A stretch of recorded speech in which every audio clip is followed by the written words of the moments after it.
Muito boa tarde, companheiras, muito boa tarde, companheiros que acompanham aqui o canal da Resistência. Hoje, sexta-feira, 19 de março, eu sou Ricardo Blatz. Toda sexta-feira eu estou aqui nesse Hora 13, aqui nesse espaço do canal da Resistência, para todo o Brasil, conversando um pouco sobre política, sobre democracia, sobre luta de direitos.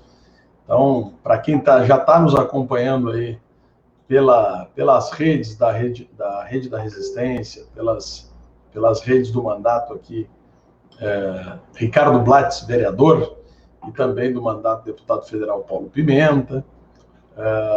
Eu vou pedir para que já vá comentando aí, dizendo a cidade que está, vai curtindo, vai nos ajudando a chegar cada vez mais longe. Hoje nós temos uma pauta aqui, não falta assunto nessa semana, né?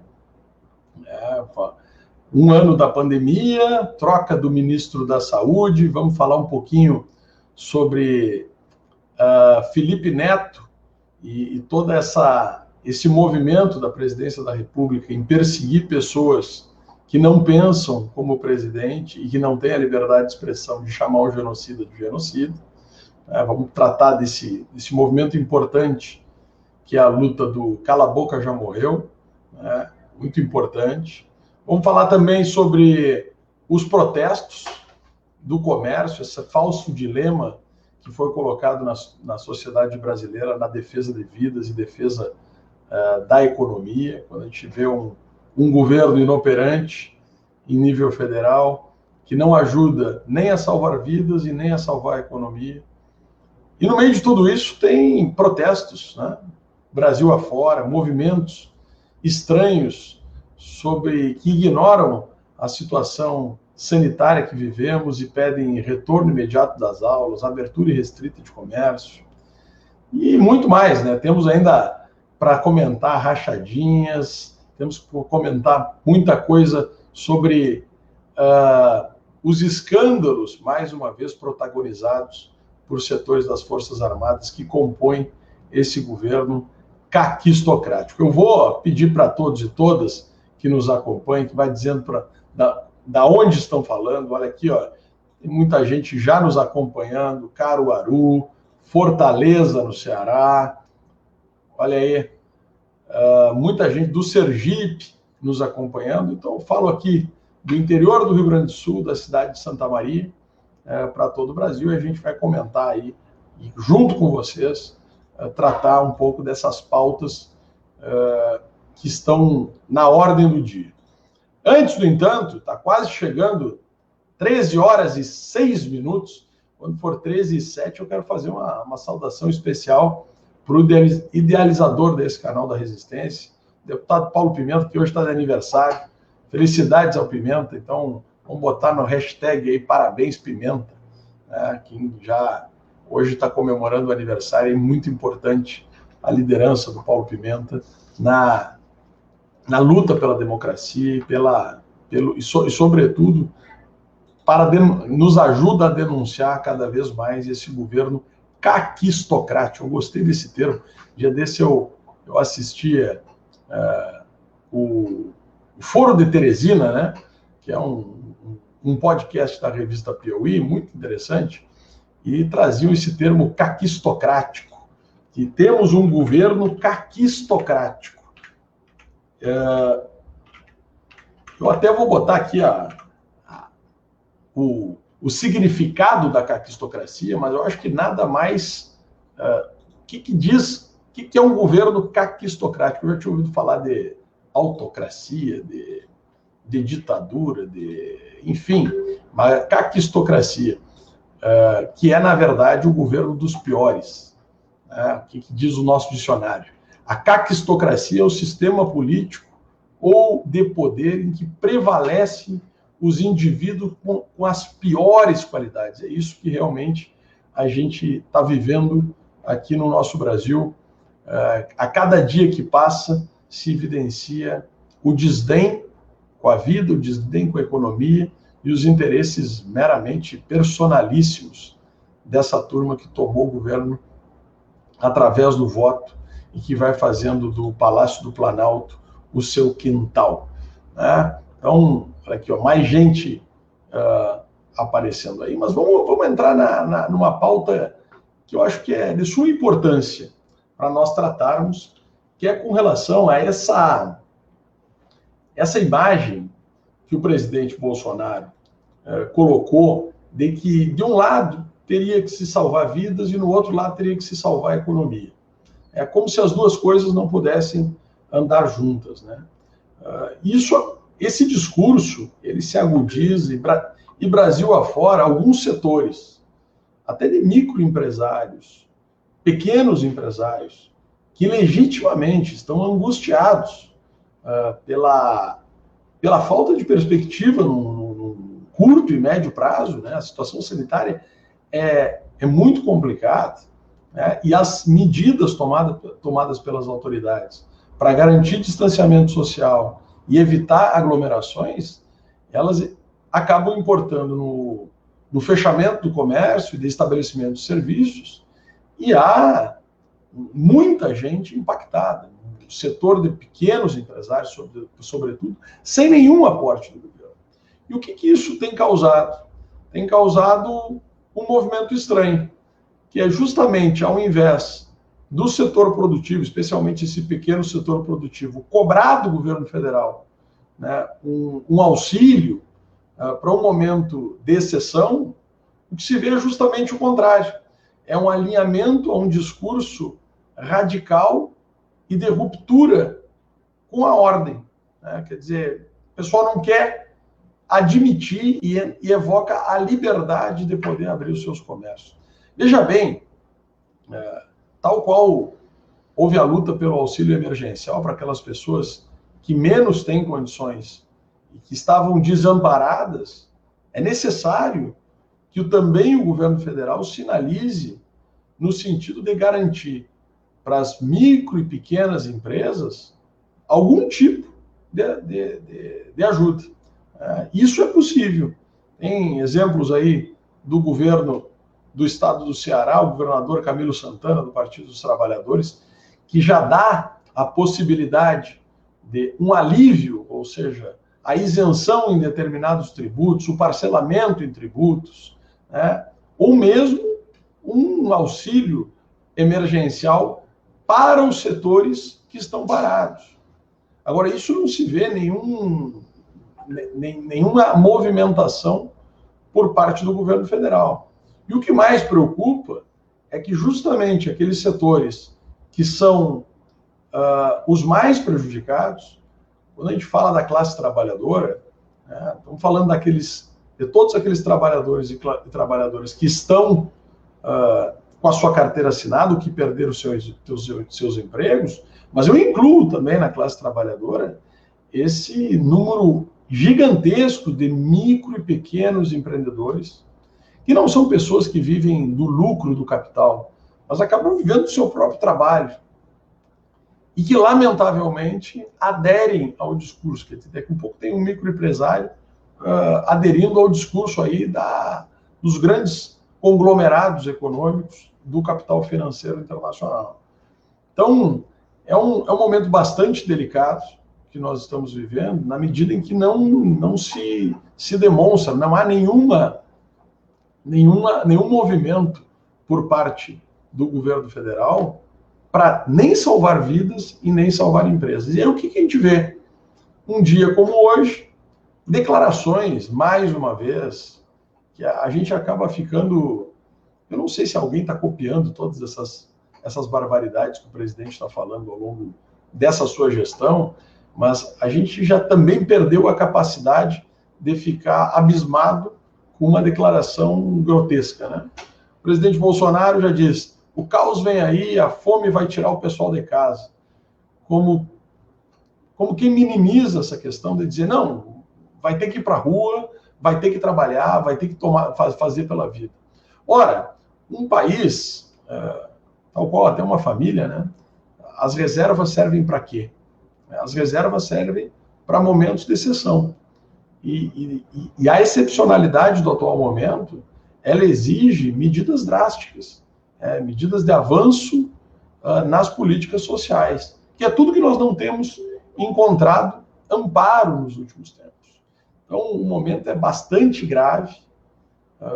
Nos cabe aqui, e a partir desse canal da resistência, do debate contínuo, também nos solidarizarmos com alguns setores que eventualmente estão sendo cooptados pelo discurso dos nossos adversários. Porque, ao fim e ao cabo, o que nós defendemos é uma economia de produção, né? É uma economia da não especulação.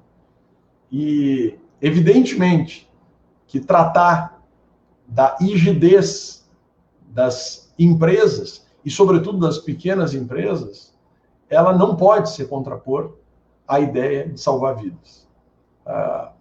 O objetivo de salvar vidas, de garantir um atendimento público e universal, a garantir o acesso à vacina para todos e todas, ele, de maneira alguma, ele entra em choque com salvar a economia.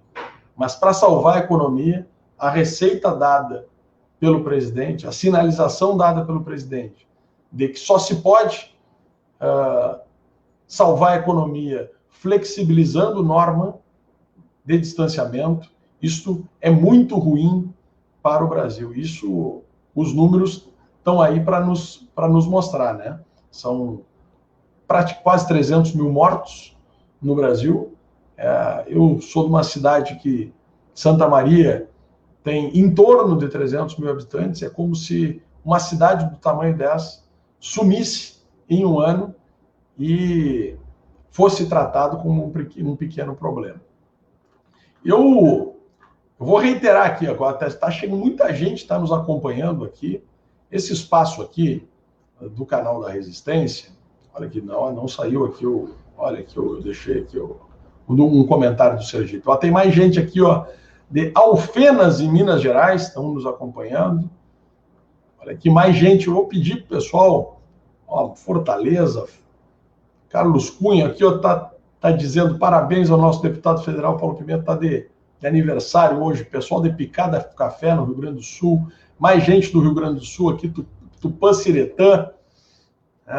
Muita gente aqui nos acompanhando. Eu vou pedir para que também mandem aqui as pautas que vocês imaginam que devemos tratar aqui no canal da Resistência ao longo dessa hora. Toda sexta-feira, às 13 horas, aqui comigo, Ricardo Blatz, aqui no canal da Resistência, a gente vai tratar de alguns assuntos da política nacional.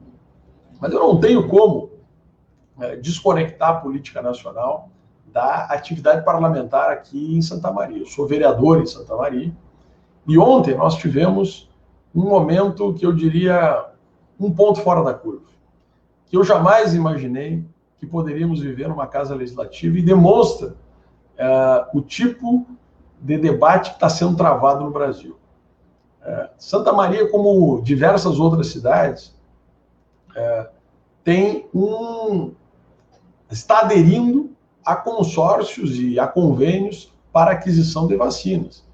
O governo federal titubeia, né, uma política internacional que impede a chegada de insumos, que complica a compra de vacinas, fez com que os municípios do Brasil afora, os estados, se mobilizassem para a compra de vacinas. Mas esse projeto da compra de vacinas, ele foi em votação no parlamento, mas veja só, após uma votação do kit Covid. E esse eu acho que é um assunto super importante, né, de ser colocado em debate. Prevenção e tratamento precoce. O que é uma coisa e o que é outra? A prevenção só se dá com a vacina. É inadmissível, eu não consigo até compreender, não consigo compreender como é que ainda há alguns setores que defendem que a vacina não tem que ser perseguida e tem que ser perseguido, tem que ser garantido o tratamento precoce, quando essa realidade, ela, embora sem comprovação científica, ela já tenha a possibilidade de ser aplicada Brasil afora.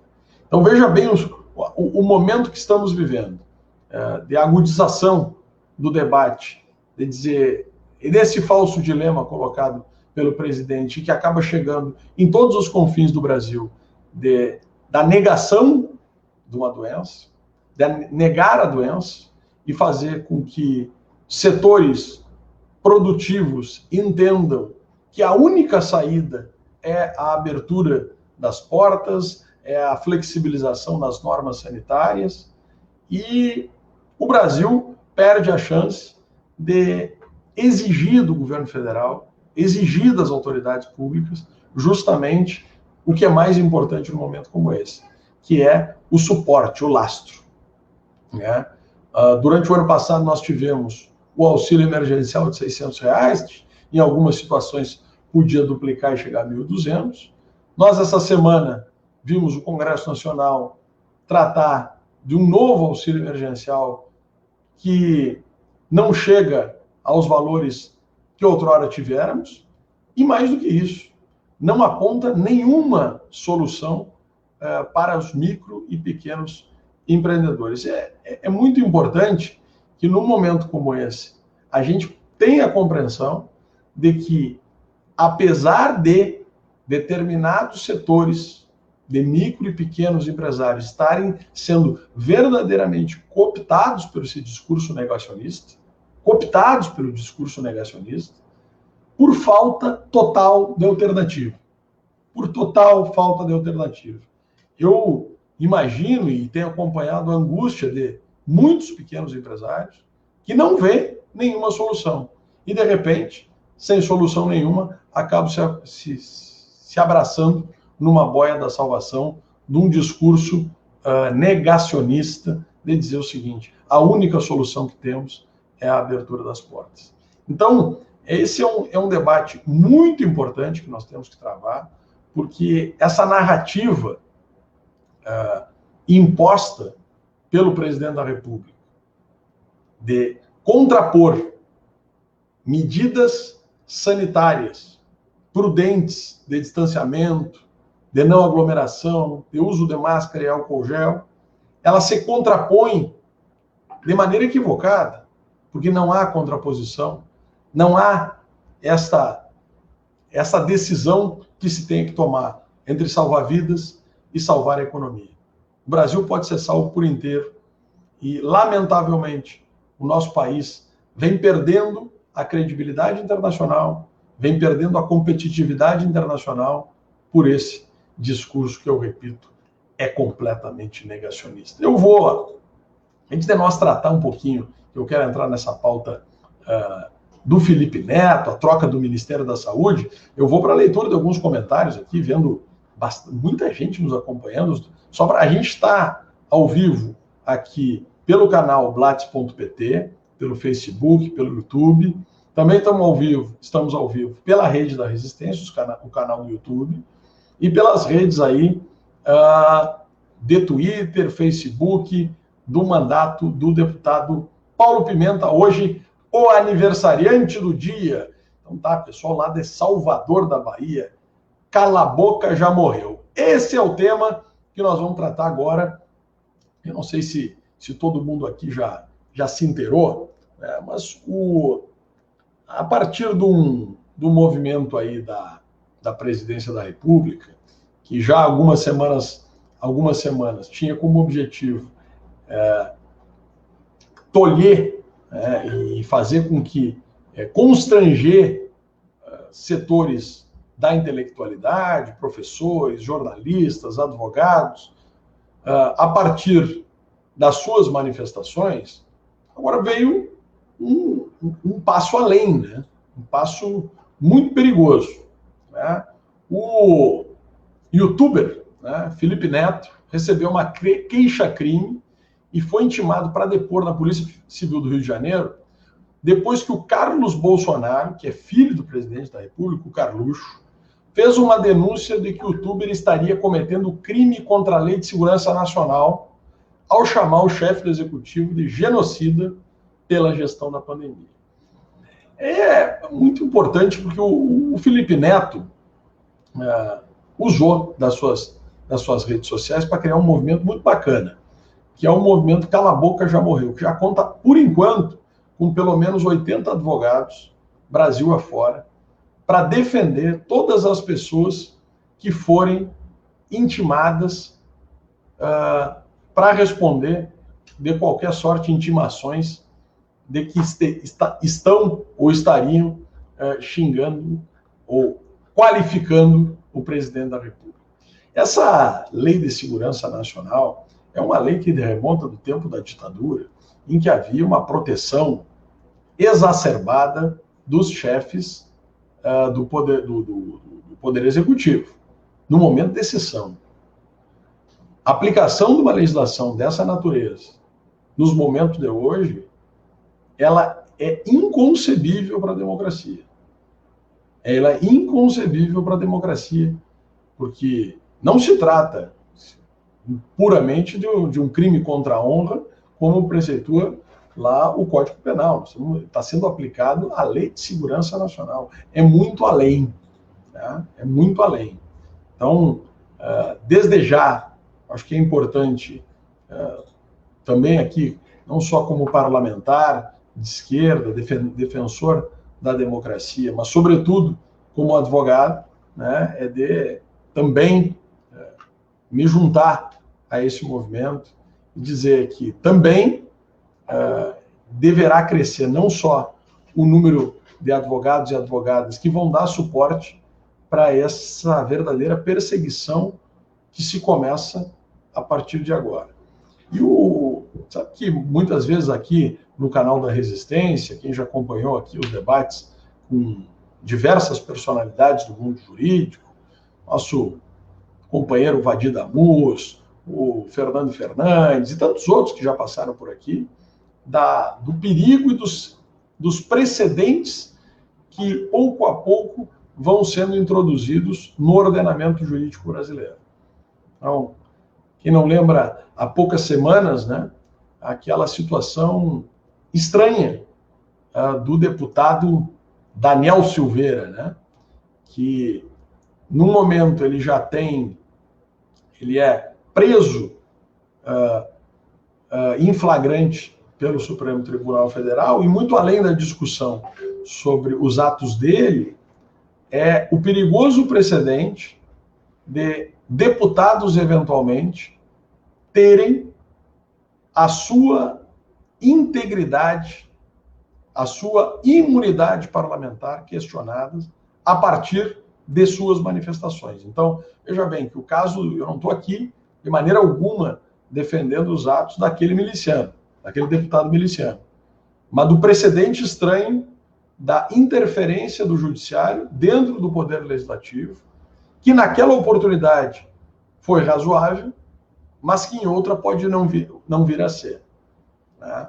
É muito grave o momento que se vive, na medida em que há poucas semanas já vimos a imprensa nacional, as portarias, né, das universidades, exigindo de professores das universidades federais termos de ajuste de conduta para não adjetivar o presidente negativamente. Agora, esse movimento aqui contra o Felipe Neto, que é um youtuber, que é alguém que tem opinião respeitada e cada vez mais considerada por uma boa parte da população. Veja bem, ele tem lá eu não sei, tem números aqui, mas é para lá de 30 milhões de seguidores nas redes sociais e evidentemente que qualquer opinião do Felipe Neto acaba repercutindo, e isso incomoda muito um governo que não preza pela democracia, que não preza pelo respeito à população. Mas olha aqui, eu vou outra vez pedir para o pessoal, eu não estou conseguindo dar conta dos comentários aqui, eu tenho uma tabela, uma listinha, muita gente aqui, ó, eu vou botando aqui, ó, o Reginaldo Alves, a Maria Borges dos Santos, o José Barros Silva aqui fala parabéns, Pimenta, hoje a nossa live aqui, o Hora 13, com o dia do aniversário do deputado Pimenta. A Maria Bethânia foi muito cirúrgica aqui, ó. É proibido chamar o genocida de presidente, é isso aí. Tá?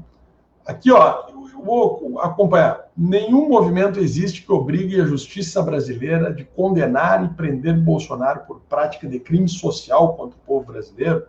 São 3.000 mortes de brasileiros inocentes, vítimas do governo assassino genocida. Há pouco tempo, eu li um documento muito importante da professora Deise Ventura, de quem tive a sorte de ser aluno aqui na Universidade Federal de Santa Maria, que hoje atua junto à USP, no sentido de demonstrar para a comunidade internacional o quão genocida é esse governo. Não é uma atitude, é um conjunto de atitudes que, quando nós falávamos, ainda antes da pandemia, do conceito de necropolítica, da desvalorização da vida, né, da sociopatia do presidente, eu não acredito que alguém não se sensibilize com o fato de que pessoas estão morrendo e que mais pessoas vão morrer e que, eventualmente, alguma ação sua pudesse mudar o curso das coisas. Ao que parece, o presidente é um sociopata. Ele não está nem aí para as outras pessoas. Ele não está nem aí do que vai acontecer. Se morrer, morreu. Né? Deixa que morra, tem que salvar a economia. Como se estivesse salvando a economia. Como se estivesse salvando a economia. A nossa economia já vinha à bancarrota antes da pandemia. E se intensificou ainda mais.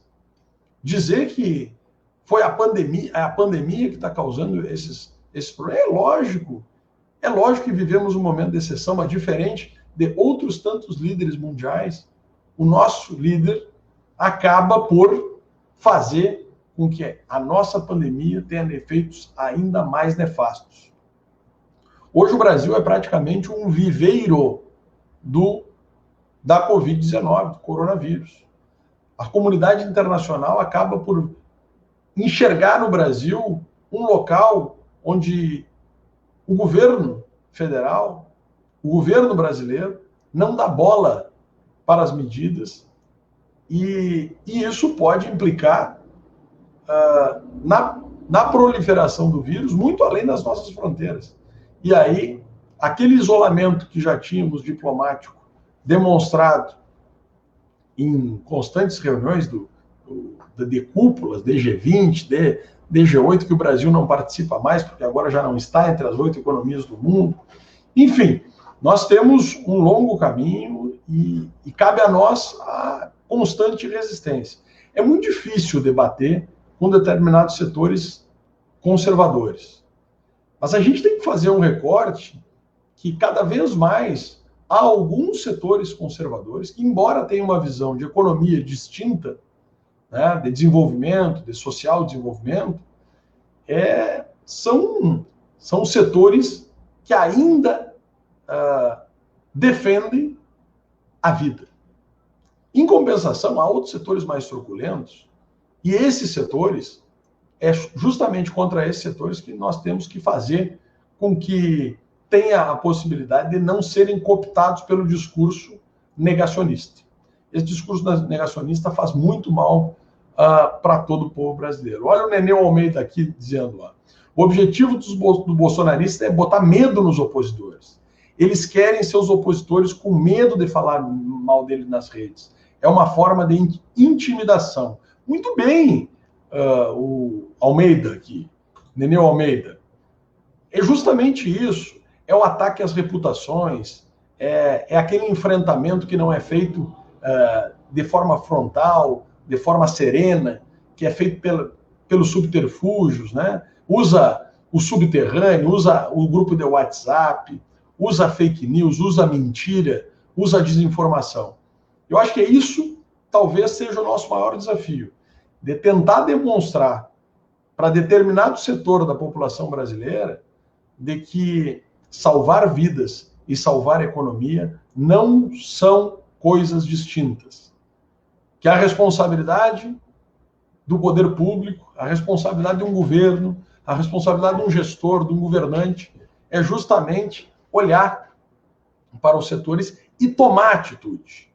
Eu não posso deixar de mencionar aqui a situação que aqui no Rio Grande do Sul surgiu ontem, que é com relação à possibilidade. O Rio Grande do Sul tem uma companhia de saneamento e de abastecimento d'água, né, que é a Corsan, empresa pública, companhia pública, de muitos anos, e que garante o saneamento, investimentos em saneamento, investimentos em abastecimento d'água em diversas cidades do Rio Grande do Sul.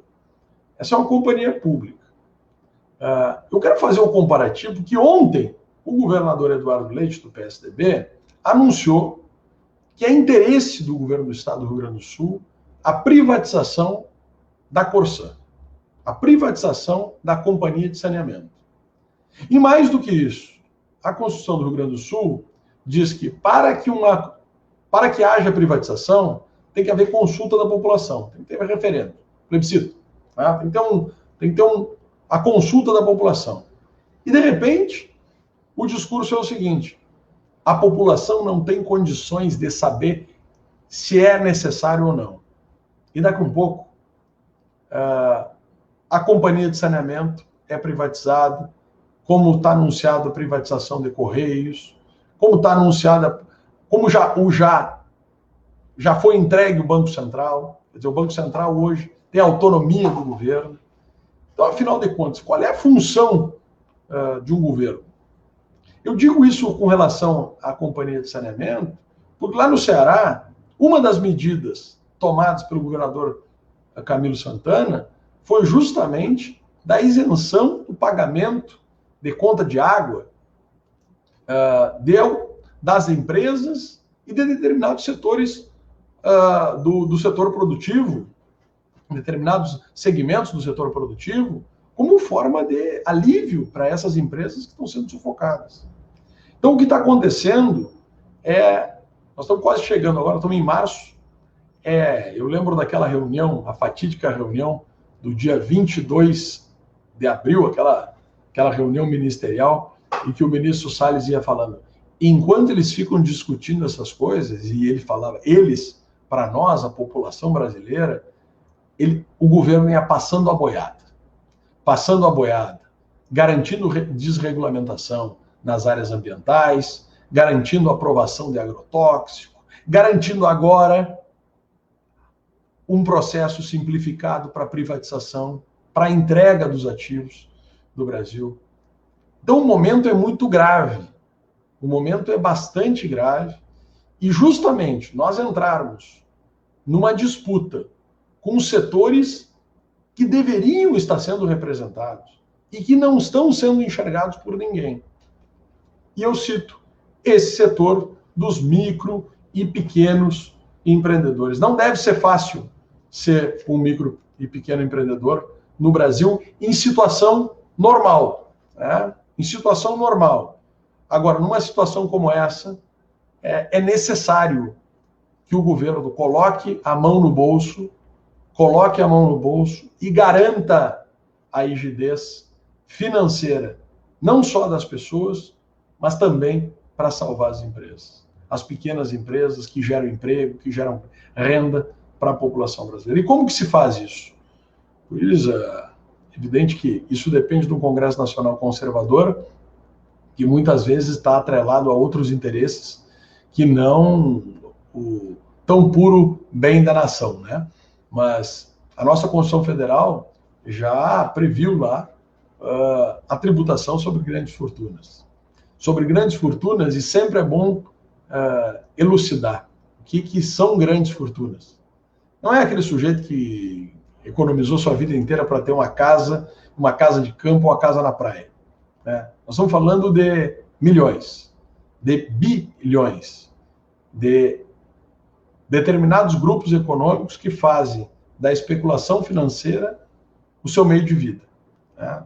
E aqui eu sempre gosto de trazer um exemplo hipotético, que pode servir para cada um de nós aqui, quem está nos assistindo, para qualquer um. O sujeito jogou na Mega Sena, né? Ganhou lá 100 milhões de reais. Bom, a grana é considerável, é 100 milhões de reais. Aí ele vai fazer o quê? O que eu vou fazer com 100 milhões de reais?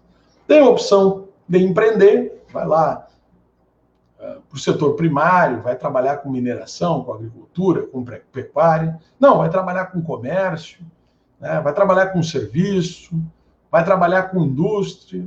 Né? E tem o risco da atividade econômica. É o que o sujeito fala, não quero correr risco. Eu quero investir. Agora, se ele investir tudo isso, todo o capital, eu estou dizendo 100 milhões, que é um número de grande fortuna. Se ele investir tudo em automóvel, investir tudo em automóvel, para quem sabe um dia vender, né? Ao final do ano, ele vai ter que pagar por ter. Tem no Brasil o IPVA, o Imposto de Propriedade de Veículo. Ele paga por ter. Não interessa o que fez com o automóvel, com o veículo, com o caminhão, com a moto ou motocicleta. Ele paga por ter. Se o sujeito compra, fala, não vou investir em automóvel, vou investir em áreas, vou comprar uma área rural, vou comprar um apartamento, vou comprar uma chácara, vou investir em uma fazenda, vai chegar ao final do ano e vai ter que pagar por ter. Vai pagar o ITR, vai pagar o IPTU. Agora, se esse cidadão inventar de investir tudo na bolsa, tudo, ele não vai pagar nada por ter o dinheiro. Ele vai pagar se tiver algum ganho. Aí sim, vai ganhar sobre o lucro. Mas jamais... Então, deixar o dinheiro, aplicar o dinheiro, fazer com que a roda gire, é tributado no Brasil. E deixar essa grana para o jogo especulativo da Bolsa de Valores, não paga nada por ter. É isso que tem que ser aplicado no Brasil. Quando a gente fala de imposto de grande fortuna, é a capacidade de este valor que não está aplicado, para que seja realmente tributado, para incentivar com que o capital entre na economia. Que quem tem as suas reservas veja como uma possibilidade maior de multiplicar a sua fortuna a partir da produção. Seja da produção agropecuária, de mineração, de comércio, indústria, serviço, seja o que for. Mas não deixar o dinheiro parado. E, sobretudo, um dinheiro parado para especulação. Tá? Pessoal, olha aqui, nós já vamos andando, já vamos para 40 minutos, nesse hora 13 aqui. Eu queria ler mais mensagem, fica chegando mensagem aqui, eu não consigo dar conta.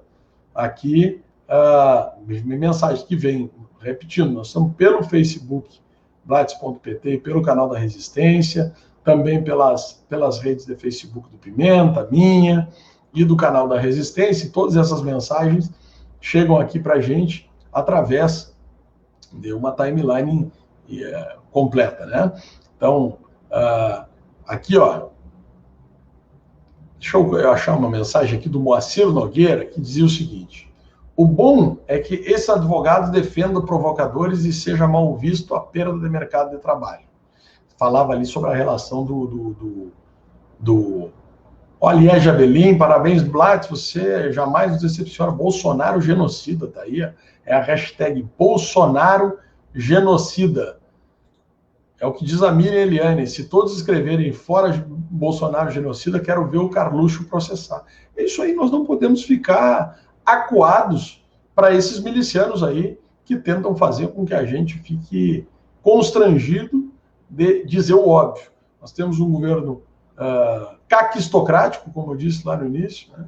É um governo que, sem dúvida, é feito dos piores e que acaba tirando a dignidade de muitas carreiras públicas que tinham respeito da população brasileira. Eu vou entrar num outro tema aqui, que eu acho que considero de fundamental importância, que é com relação ao Exército Brasileiro.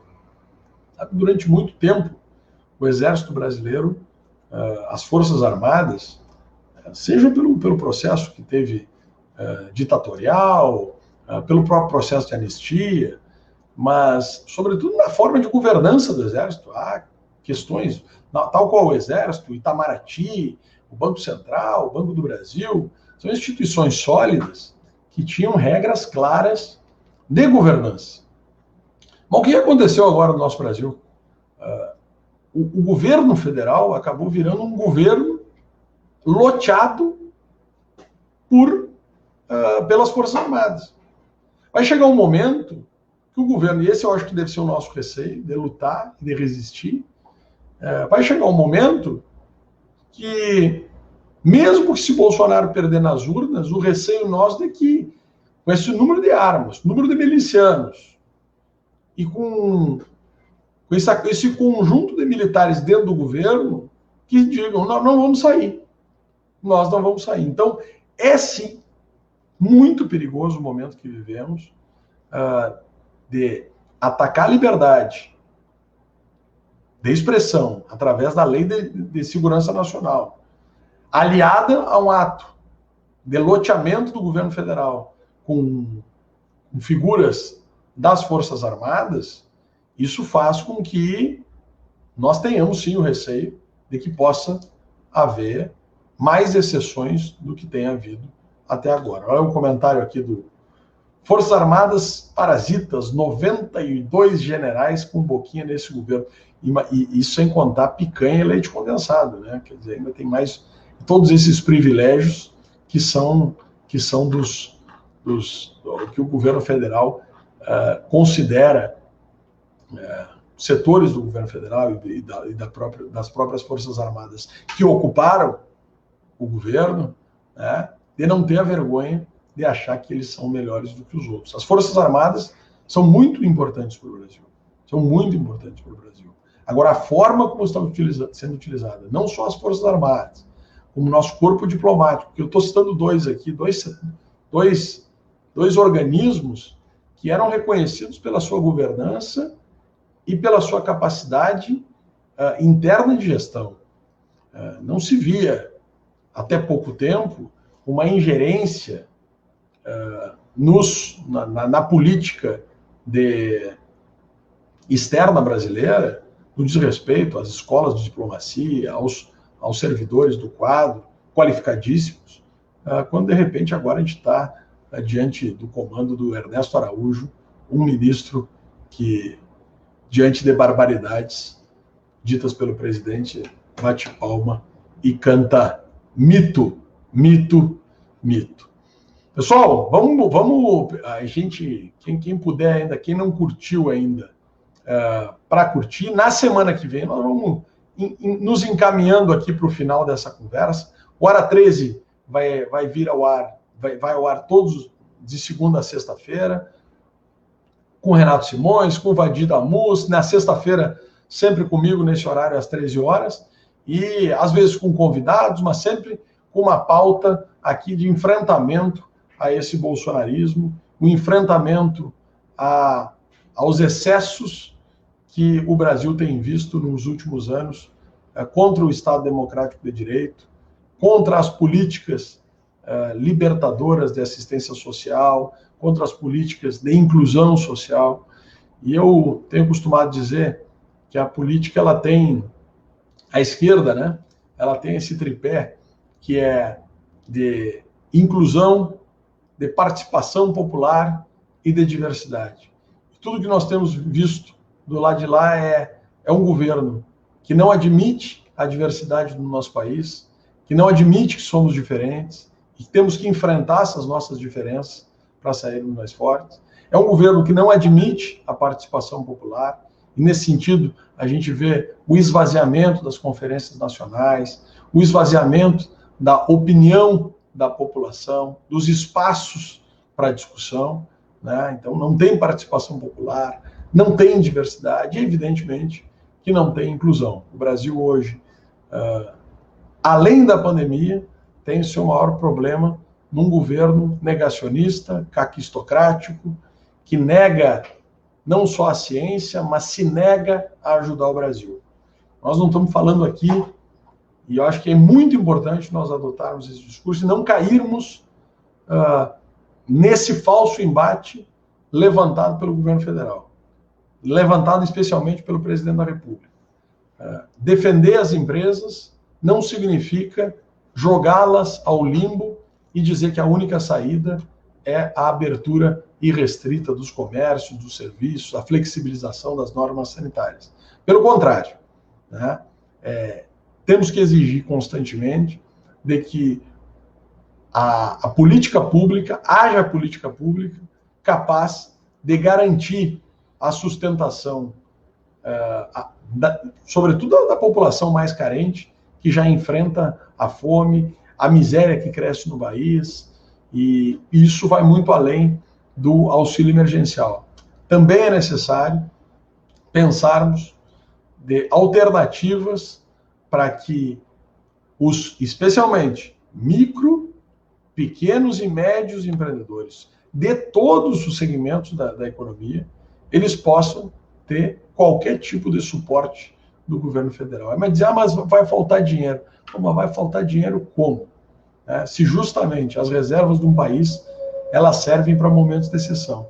E nós estamos vivendo o momento mais grave que vivemos, certamente na minha geração, o momento mais grave, que vai ter reflexos muito fortes daqui para frente. Então, me assusta um pouco quando determinados debates, trazendo soluções mágicas, seja do kit Covid, da cloroquina, gente renegando a vacina, não acreditando ou desacreditando a vacina, fazendo aquele discurso raso de dizer que quem recebe auxílio emergencial não quer trabalhar, um discurso raso de desqualificação do serviço público, dizendo que esse fique em casa é só para servidor público, como se o Brasil não precisasse de serviço público. O que seria do Brasil se não tivesse o serviço público, se não tivesse o SUS, se não tivesse as forças de segurança nas ruas para garantir a lei e a ordem? Então, é muito difícil o momento que a gente está enfrentando, e certamente não é perdendo uma narrativa a propósito de abertura de comércio, de retorno de aula, que nós vamos conseguir enfrentar com maior aspereza, até diria, esse governo. Lamentavelmente, as pessoas que estão angustiadas, eu imagino, não só as pessoas que trabalham nas empresas, nas micro e pequenas empresas, mas, sobretudo, proprietários, fornecedores, todas as cadeias de produção que estão sendo afetadas e que não têm nenhum suporte. É possível, sim, ter políticas que façam com que a economia possa sobreviver a esse momento de exceção. Mas, para isso, é necessário uma clara priorização desses setores. O que não pode é o governo federal ainda achar que o Brasil depende de especulador. Eu sei que quem está na Bolsa de Valores de São Paulo, quem tá jogando na Bolsa, muitas empresas estão crescendo. Muita gente está ganhando dinheiro. Então, isso é o que tem que nos indignar ainda mais. É que pessoas, no meio dessa crise, estejam enriquecendo. Não só com a farra da flexibilização dos processos licitatórios para a saúde, isso vai ter muita implicação para o futuro, tribunais de contas do Brasil inteiro, o parlamento vai ter que fiscalizar muito bem, porque, sim, é importante garantir os recursos para a saúde, mas a que preço? Nós vimos que o estado do Rio de Janeiro é um exemplo para o Brasil, que chegou até cair governador. A corrupção, ela se intensifica no Brasil. Ela se intensifica. Ela se normaliza. O desdém pela vida está normalizado. Então, não se vê nenhuma alternativa. Então, cabe a nós aí, num setor que eu digo, e se alguém um dia for falar, mas é da esquerda, é de direita, pessoal, tem gente ainda que ainda diz que não há diferença entre esquerda e direita. Né? Diz que não há diferença. Pois, para aqueles que acham que não tem diferença entre esquerda e direita, vamos tentar propor um debate da seguinte forma. Tá, mas então não vamos dividir o mundo entre esquerda e direita, vamos tentar dividir entre os que estão em cima e os que estão embaixo. E, certamente, a imensa maioria da população brasileira, ela tem menos do que uns poucos que estão acima. Muitos bilionários e milhares de miseráveis, milhares de famílias pobres. Então, soluções drásticas têm que ser tomadas. Numa hora dessas, é importante defender o auxílio emergencial, defender o subsídio para os micros e pequenos. É isso que tem que ser garantido. A que preço? O debate sobre o imposto de grande fortuna, lamentavelmente, ele nunca prospera, né? Nosso Congresso Nacional tem tido muita dificuldade. Vamos torcer para que, num período próximo, temos esperança de que isso possa ser efetivado, na medida em que se vê, num ano como esse, a união de governadores, a união de prefeitos, a união de setores que pensam um pouco além do que o fígado, né? E daí a importância, eu deixei para falar por último, mas não menos importante, do papel do presidente Lula. Veja bem que em questão de poucos dias, em poucas manifestações, setores do mercado, até o Bolsonaro usou máscara, né? Quer dizer, olha a força do presidente Lula, que teve os seus direitos políticos reestabelecidos, embora ainda não de forma definitiva, através desse julgamento do Fachin, que, a meu ver, queria muito mais salvar o Moro do que salvar o Lula, mas nós temos que torcer para que logo seja pautado novamente a suspeição do juiz Sérgio Moro, a suspeição, e que sejam julgados Moro, Dallagnol e toda essa turma que impediu que o presidente Lula pudesse ter sido candidato em 2018, essa narrativa que tirou uma mulher honesta como a Dilma do governo no golpe de 2016, mas que nós não podemos deixar de enfrentá-los com altivez nessas próximas eleições de 22, e vai ser muito importante o apoio e a confiança da população brasileira que realmente produz. Porque quem produz não é o mercado, quem produz é o micro e pequeno. E, lamentavelmente, a gente está perdendo essa narrativa a partir de um discurso propagado pelo presidente da República, em que haveria essa dicotomia entre salvar a vida e salvar a economia. É possível salvar os dois, mas para isso é necessário uma grande força aí alguma ação do governo federal. É muito importante que eu já vejo que alguns governos estaduais, e vamos citar aqui o Flávio Dino lá no Maranhão, o Camilo Santana, o Wellington Dias no Piauí, o Rui Costa na Bahia, que já alguns governadores progressistas da esquerda que já entendem e até o próprio João Dória no estado de São Paulo, de que entendem que as ações do governo federal não têm sido suficientes para nada. Há um desgoverno, há um governo que não faz nada, que tem retrocessos. Pessoal, estamos chegando aqui no final. Hoje foi uma conversa sem um debate aqui, sem um convidado. Foi muito bom. Eu vou só interagir um pouquinho, trazer alguns comentários aqui do pessoal que está...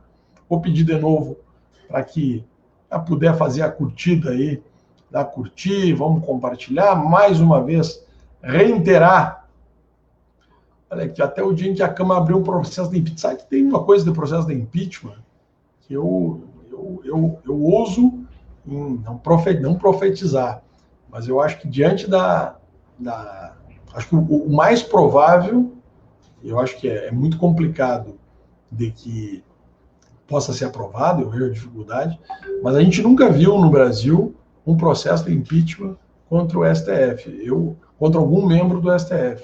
Eu vejo que, pelos movimentos governistas, milicianos, bolsonaristas, negacionistas, não se duvida que esse ataque ao STF, também lá tratado você lembra do Abraham Weintraub, que falou, aqueles vagabundos lá do STF, tratando dessa forma o STF, de que logo em seguida, eu acho que é mais provável ter impeachment, ter um processo de impeachment contra algum ministro do STF, do que contra o próprio presidente da República, porque o Centrão está bem resguardado de verbas, emendas, cargos, e a lógica do Congresso Nacional é uma lógica muito, muito difícil, né? Olha aqui. Eu acho legal que tem umas figuras que vêm aqui para nos assistir. Como é que o cara não gosta da gente, vem aqui e assiste, né? Olha aqui, ó. Vou excluir este cara do meu Face. Só não gosto de muita politicagem. Tá bom, Daniel Evangelista. Aí nos excluir do Face, então, que beleza. Então, pessoal de Campinas, de Osasco, Maceió, olha aí, ó, gente de todo o Brasil acompanhando aqui o canal da Resistência. Ó o Raul Vilaverde aqui, ó. Esse debate de fechar o comércio, abre o comércio, é a política de secar gelo. Este governo tem que enfrentar a raiz do problema, que é vacinar toda a população e aí sim se salvar vidas e economia. Concordo plenamente aí com o que diz o Raul. Né? Mais uma parabenização aí ao Paulo Pimenta, feliz aniversário, que Deus abençoe e proteja com muita saúde. Então, sucesso aí ao Paulo Pimenta, que está de aniversário. Queria agradecer demais aqui a companhia de bastante gente. Olha aqui, ó, mais gente que entrou só para desejar saúde, força e coragem para o Paulo Pimenta. Parabéns e feliz aniversário. Tá? Eu já tinha falado aqui do impeachment, tem mais gente na... Então tá, pessoal, a gente vai encerrando. Hora 13, agora ó, 13 horas e 59 minutos. Estamos falando aqui de Santa Maria, para todo o Brasil, pelo canal da Resistência. Eu volto na semana que vem, mas o canal da Resistência segue com ampla programação aí. E na segunda-feira, o Hora 13 volta aí no seu tradicional horário, às 13 horas. Tá bom, pessoal? Valeu, um grande abraço, bom final de semana.